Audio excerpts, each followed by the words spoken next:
Hey guys, and welcome to another Battlefield 2042 video. And of course, the weapon we're going to be looking into and talking about today is the PP-29. Now, you unlock this weapon at, I believe, around level 18 or so it's quite a high level unlock for a beginner, but at the same time, it's the best gun in the game by an absolute mile. Now, we're going to leave you guys a good class setup to use on your weapon wheel today as well, and of course, just a general talk to you guys how you can use it and rank it up a little bit faster in the game as well. Now, if you guys want to know how to rank up a little bit faster, I did a video earlier on today which goes into detail and gives you guys some really good tips on how you guys can rank up a bit faster as well to help you get this weapon a lot quicker and to be able to keep up with all those really high level players in the game as well. So go check that out. I'll leave it in the link in the description down below, so make sure you guys do go check that out, and yeah, it'll help you guys a lot. Without further ado, let's get into it. Now, going on to the PP-29. Now, this for me is probably my favorite gun in the game so far. It just looks really good, and let's just look how good this thing looks, man. And yeah, we've got a really good setup to put on it today, guys. So again, going on to the sights to start with, we've got a couple of sights to go with here, and these are the reasons why I've got them on. So the first one to go with is the iron sight. Now, why have I got the iron sight on this on the weapon wheel this time? So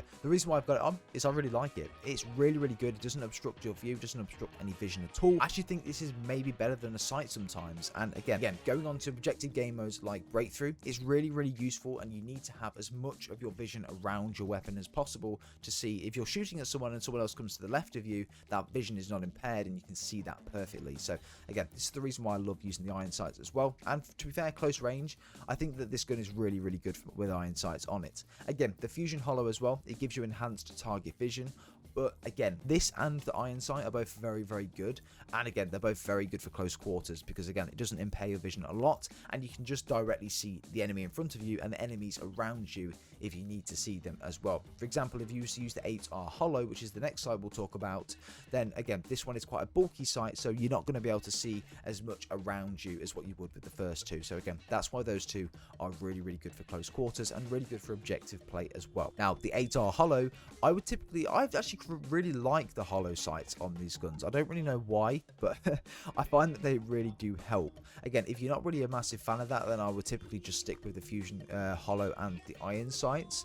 But for me, I'm actually a really big fan of the 8R hollow with this gun.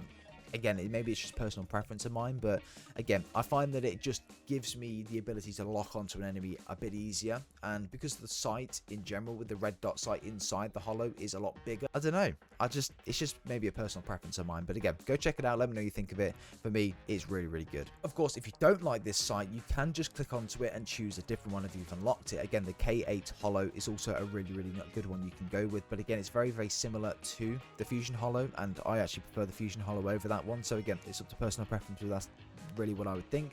And this one, really, I don't know, man. I don't think you can really use the hybrid on this one because again, you don't need it for long range. It's an SMG and it should be used for close quarters and objectives. This is more of a longer range sight, which I don't think you need really. So again, it's the reason why I don't really have it on. Whereas the hollow, you can kind of use it for close range, and you can also use it for a little bit of longer range as well if needed. So again, that's the reason I would go with these three sights on it. Now, going on to the ammunition. Now, there are two that I've got on this at the moment. One is the standard issue, and one is the high power one. So the standard issue, of course, gives you a lot of benefits: recoil control, reload speed, fire rate, but it does take off a bit of effective damage range. For me, you don't really notice it too much, and this gun is an absolute beast, and the recoil control is really good with this as well, especially with it not having any grips.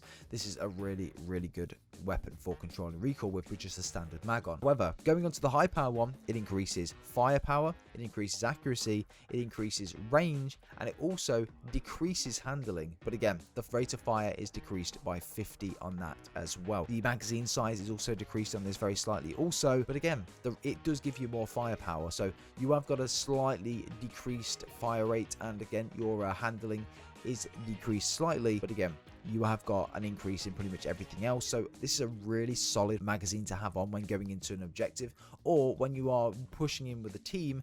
You can then put this on to again try and clear enemies out a little bit faster, because again, that extra bullet that you're going to have to put into an enemy with the standard issue mag may be the difference between a kill and a death. So again, the high power ones are a really solid option, to be fair, and I would typically rock this a lot of the time on the likes of breakthrough, when everything is just all out everything is go, go, go, that is my go-to to rock on objective play for that as well. Again, there are no underbarrels in this weapon, so we're just going to skip over this and go directly to the barrels. And to start with, the factory barrel is, again, the first one that I would have on. I've only got 3 barrels unlocked for this at the moment, so again, the factory barrel will be the one that we typically start with, but again, I'll always have this on at the moment anyway. The next one will be the suppressor. Again, I like to have this on for objective play as well, going in close quarters. Pair the suppressor with, of course, the high power rounds, and then also put on the fusion hollow sight as well, and this thing is a real monster at close range as well. So yeah, that's a little bit of a nice little setup I use for going into objectives on different games as well. So again, the suppressor does give you suppressed sound, of course, so it's difficult to pinpoint where you are on the map. No mini-map spotting as well, so you're not going to be on the mini-map when you're firing with this weapon as well using the suppressor, but it does take off obviously effective damage range. But with the suppressor, you should be close range anyway, so it shouldn't really matter too much. Again, the firepower does decrease by 5 anyway, but paired with, of course, the high powered rounds, this will increase by 5, so it will be essentially as it normally would be, so it does cancel out that -5 on firepower. So again, it really does help with that too. And again, the last one to go with is the Arkham Tactical Muzzle. Now this one is, again, really good for recoil control as well, and I would typically rock this. If I'm not rocking the suppressor, this would be my go-to to rock on, of course, objective base modes as well. So this is one of the best ones for me to go into an objective and try and hold down an area. And again, if you pair this one with the high power rounds, it gives you 30 firepower as well, and of course putting on the hollow sight too. So this is the best setup, guys. Hope that it has helped as well. Make sure you guys go over to the hardware settings and check what you've unlocked for this as well, because I know a lot of people probably haven't done this, but the option is there to go and have a look. Again, this looks so sick with the tier 1 epic camo as well. You need 1200 kills to get this thing done as well, so again, that's the best thing to do. And again, make sure you guys go over to your charms as well and see exactly what you guys have. This is the setup we're rocking as well with the weapons. Again, this is quite a high level setup. Again, I'm level 27 at the moment, so you'll unlock a lot of this stuff past level 20, but we go with the MP28. I really like the MP28. I think it's got a little recoil and it's very accurate. Again, going over to the gadget, we use the med pen for the to rush in with an SMG, so then you're being a bit selfish with the med pen because you can only heal yourself. But again, if you're going with an SMG and trying to get as many kills as possible, this is the rush setup to go with that as well. And the throwable, I go with a proximity sensor. This gives you so much XP, man. This is literally a broken thing. Throw it into an objective on breakthrough, or throw it into an area where loads of people are coming from. Assist after assist after assist, and helps you rank up a lot faster. But guys, if you want to rank up a lot faster, make sure you go check out my video the other day, earlier on today. It really does help, and it gives you a lot of really good tips. So make sure you have gone and checked that out. But guys, hope you have enjoyed today's video. Drop a like if you have, and let me know down below what you think of this setup. And of course, yeah, let me know what you think of Battlefield in general. Guys, enjoy the game, enjoy the gameplay, and enjoy the setup. We'll see you on the next one.